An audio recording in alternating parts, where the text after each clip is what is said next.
پر؟ کب تک پردے ڈالو گے انسانوں کے ضمیر پر؟ کب تک پردے ڈالو گے انسانوں کی آتما پر؟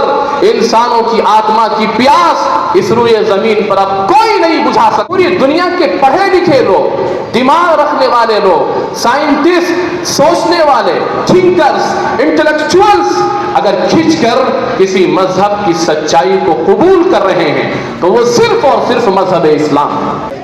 اس وقت کا سب سے بڑا مسئلہ کیا ہے، یہ سمجھنا سب سے پہلے ضروری ہے۔ موجودہ جو حالات ہیں، موجودہ جو صورتحال ہے، عام طور پر دیکھا جاتا ہے کہ ان حالات کی سختی کو بیان کیا جاتا ہے، لیکن اس کا سلوشن، اس کا حل کیا ہے، اور اس کو اس انداز میں پیش کیا جائے کہ امت مسلمہ میں اعتماد پیدا ہو، جرأت پیدا ہو، ہمت پیدا ہو، اور اس کا یہ یقین اندر سے بالکل طے ہو جائے کہ مستقبل اگر کسی کا ہے تو وہ صرف اسلام کا ہے۔ اس روئے زمین پر ایک حقیقت جو پوری دنیا تسلیم کرتی ہے وہ یہ ہے کہ جس چیز میں سچائی ہوتی ہے، جس چیز میں صداقت ہوتی ہے، جس چیز میں ریئلٹی ہوتی ہے، وہ چیز حالات کی سختی کے باوجود باقی بھی رہتی ہے، پروان بھی چڑھتی ہے۔ اور جس چیز میں صداقت نہیں ہوتی ہے، ریئلٹی نہیں ہوتی ہے، سچائی نہیں ہوتی ہے، اس کو چاہے جتنے سہاروں سے قائم کرنے کی کوشش کی جائے لیکن اس کا مستقبل اچھا نہیں ہوتا ہے۔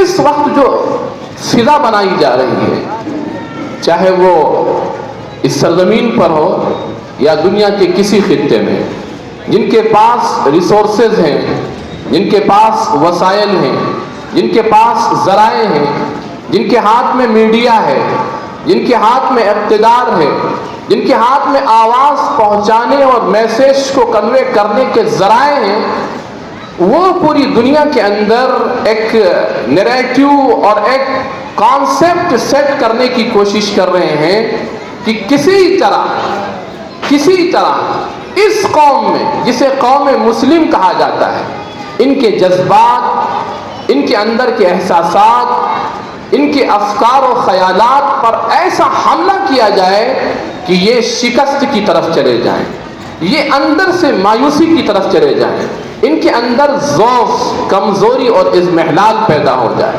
اس کے لیے الگ الگ طریقے سے اٹیک کیے جا رہے ہیں، لیکن سب سے بڑا اٹیک اور سب سے بڑا حملہ اور سب سے بڑی جو جنگ ہے اس وقت کی ہماری پوری دنیا سے، وہ ریسورسز کی، ٹیکنالوجی کی، میزائل کی، راکٹ کی، بم کی جنگ نہیں ہے، بلکہ سب سے بڑی جنگ ہماری فکری جنگ ہے۔ آئیڈیالوجیکل ہمارا وار ہے، اور وہی ہمارا اصل پوری دنیا کے تمام ان لوگوں کے نشانے پر وہی اصل ٹارگٹ اور ہدف اور وہی ان کا مشن ہے۔ اور عجیب بات یہ ہے کہ ہمارے یہاں سب سے بڑی کمزوری یہ ہے کہ ہم ذہنی اعتبار سے، فکری اعتبار سے، دماغی اعتبار سے، قلبی اعتبار سے ہم اپنی قوم کے اندر وہ قوت احساس، وہ قوت ادراک، وہ اندر کی فکر کی وہ طاقت، آئیڈیاز کی وہ طاقت اور قوت منتقل نہیں کر پا رہے ہیں جس کے نتائج ہماری نگاہوں کے سامنے۔ ہم کسی بھی مرحلے میں کہیں پر بھی مایوس اس لیے نہیں ہو سکتے ہیں کہ ہمارے پاس جو سب سے بڑی طاقت ہے وہ نظریے کی طاقت ہے۔ سب سے بڑی طاقت فکری طاقت ہے، اور فکری طاقت ہمیشہ غالب آتی ہے، مادی طاقتیں زیر ہو جایا کرتی ہیں۔ میں اس کے لیے ایک مادی مثال پیش کرتا ہوں، اس سے آپ اندازہ لگائیں کہ فکری طاقت کا اثر کتنا زیادہ ہوتا ہے جہاں فوجیں بھی شکست کھا جاتی ہیں۔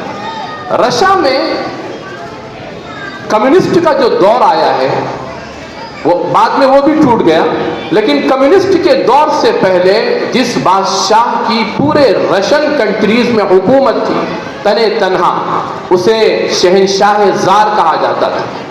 شہنشاہ زار اس وقت کا برٹش امپائر کا مد مقابل تھا۔ ایک طرف برٹش امپائر کے پاس دنیا کی بڑی فوج اور دوسری طرف اس سے بڑی فوج اس وقت رشین امپائر کے پاس تھی، جس کے بادشاہ کا نام تھا زار، اور پوری دنیا میں اس کا ایک سکہ چلتا تھا۔ لیکن عجیب تاریخ نے یہ ریکارڈ کیا ہے، نظریے کی طاقت کو سمجھنے کے لیے میں صرف ابھی دنیاوی مثال پیش کر رہا ہوں۔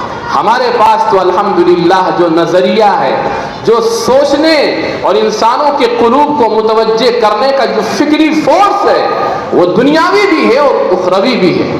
لیکن آپ دیکھیں کہ رشین کنٹریز کو پوری زبردست فوج کے باوجود کمیونسٹوں نے صرف اپنے نظریے کی وجہ سے اس کو شکست دے دی، اور شہنشاہ زار نے پوری حکومت جھونک دی، پوری ملٹری، پورا فورس، پوری طاقت اس نے لگا دی، لیکن نتیجہ یہ نکل کے آیا کہ دھیرے دھیرے پورا ملک رشیا کا کمیونسٹوں کے ہاتھ میں آ گیا۔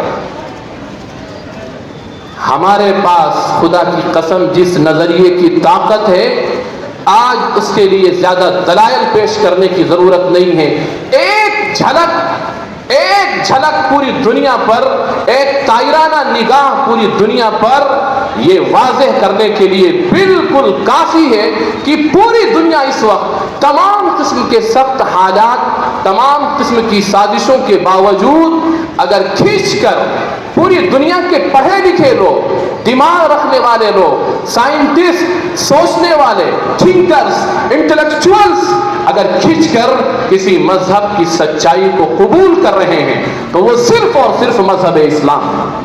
رشیا کے اندر یہ صورتحال ہے کہ وہاں کے جرنلسٹ اب وہاں کے اخباروں میں صاف طور پر یہ علل اعلان لکھنے لگے ہیں کہ رشیا میں اسلام کی طرف آنے کی جو صورتحال ہے، اگر یہی رہی تو زیادہ نہیں، صرف 2040 یا 45 تک پورے رشیا کے اندر اسلام کے ماننے والوں کی اغلبیت اور اکثریت ہو جائے گی۔ 2018 میں رشیا کے ملک میں شیشان میں جو مسجد تعمیر کی گئی ہے، میں سمجھتا ہوں ہندوستان کی سرزمین پر بھی اتنی بڑی مسجد نہیں ہوگی۔ صرف اس مسجد کے اندرونی حصے میں، جس میں چھت کا حصہ آتا ہے، بیک وقت 43,000 لوگ نماز پڑھ سکتے ہیں۔ اسلام کی فطرت میں قدرت نے لچک دی ہے، اتنا ہی یہ ابھرے گا جتنا کہ دباؤ گے۔ سب سے بڑی طاقت ہمارے پاس وہ فکر کی طاقت ہے، وہ سوچ کی طاقت ہے، وہ نظریے کی طاقت ہے، وہ اسلامک بلیف اور اسلامک فیکٹس کی طاقت ہے، جس کی ضرورت اس روئے زمین پر ہر انسان کو ہے۔ کب تک پردے ڈالو گے فطرت پر؟ کب تک پردے ڈالو گے انسانوں کے ضمیر پر؟